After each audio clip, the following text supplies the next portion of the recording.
Alright, so we got some crazy information revealed about Shanks, and surprisingly it's coming from like this companion piece little volume thing that comes with the purchase of the Film Red movie, I think maybe. And it's called One Piece Volume 4 Billion, and this is actually written by Oda, so it's canonically accurate. And like I said, I'm just surprised that this substantial information is being revealed in this thing and not like the actual manga, but I guess we'll just take what we can get at this point. Shanks was found by Roger and Rayleigh when he was only 1 year old. He was stuffed into a treasure chest that was stolen by Roger during the God Valley incident. So that's it. It's finally being revealed here in this little volume thing of all places. This is something that we've been speculating about for years. I actually made a video about this going into detail. You can watch it here if you're interested. But it's just nice to finally get the confirmation here that Shanks was indeed found by Roger at God Valley. And we were able to figure this out by kind of just matching up dates for the most part. One of the other aspects, of course, is Shanks' rapport with the Gorosei. Hey, also guys, if you like my One Piece content,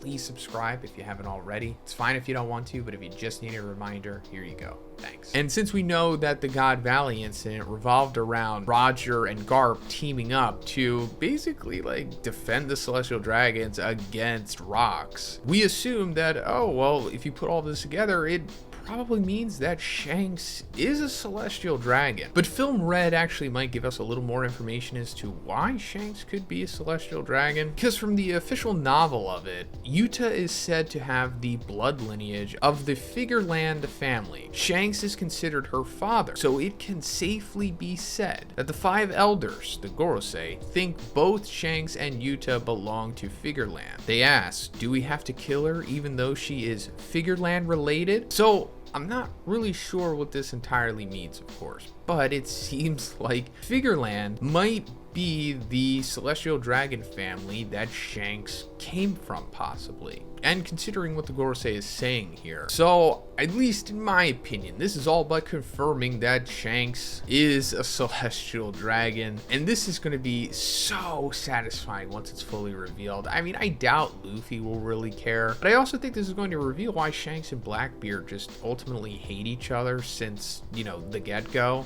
Because, you know, Blackbeard D has something to do with rocks for sure, whether he's like his literal son, which I think is very likely as well, but at the minimum, he's inherited his will. But, you know, D is the natural enemy of the Celestial Dragons, so it makes sense. And I think that Blackbeard might use that as some kind of leverage against Luffy, possibly, or just a justification as to what he may or may not ultimately do to Shanks. I mean, we could just speculate about it forever, but this is just all super fascinating stuff, and it's just nice to finally get some confirmation here, at least on the God Valley stuff. Obviously, he's not confirmed to be a Celestial Dragon yet, but I think it's inevitably coming. Hey, but real quick, guys, I just want to talk about Gamer Supps for a second because I'm a big fan of this stuff. They actually just dropped a new flavor called Kaho's Guilty Pleasure, which is basically just a green tea flavor, and it's also in collaboration with Kaho Shibuya. But I've also been drinking peach tea and strawberry lemonade, and this stuff just makes working so much easier. Like, I've been drinking this stuff instead of coffee, and I just love it so much. So if you're interested in getting some Gamer Supps of your own, check out the link in the description, or just use code BIGZ on the Gamer Supps website. Thanks, guys. Shanks' bounty 12 years ago in the first chapter of One Piece was 1,004,000,000 berries. So that's nice confirmation too. I mean, we assumed that Shanks was incredibly powerful in the first chapter as well. Even if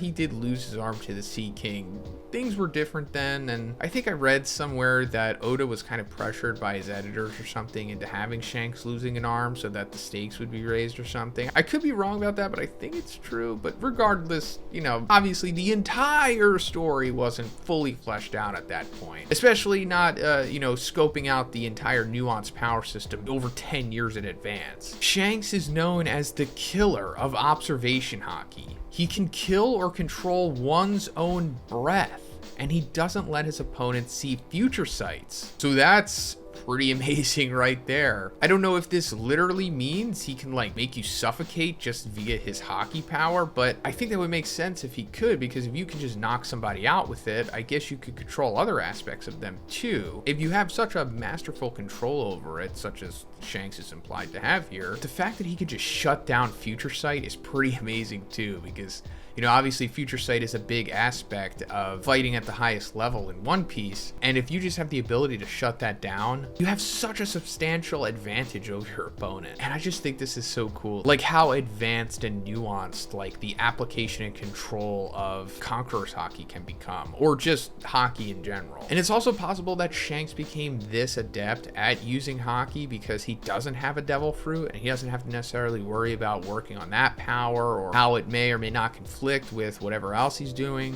He could just 100% focus on Haki and its application, and he just becomes like this virtuoso with it. Shanks' Conqueror Haki is very powerful.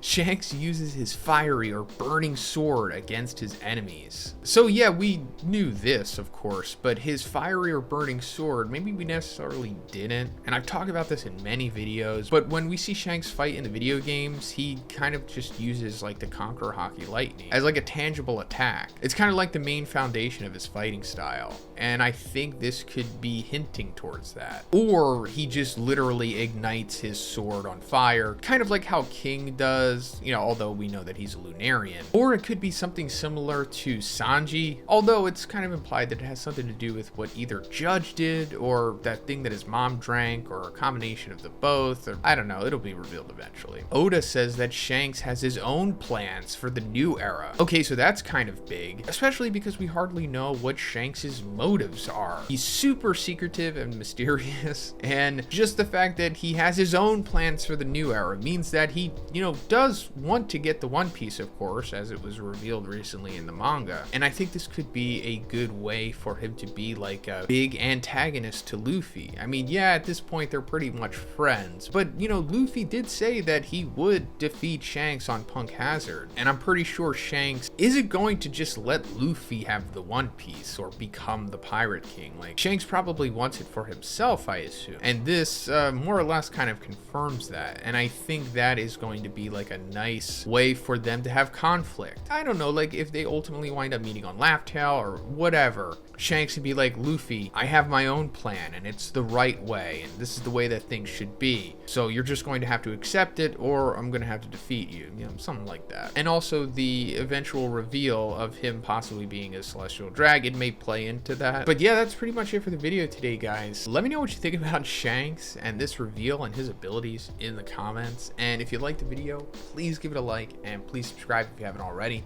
Have a great day and I'll see you in the next one.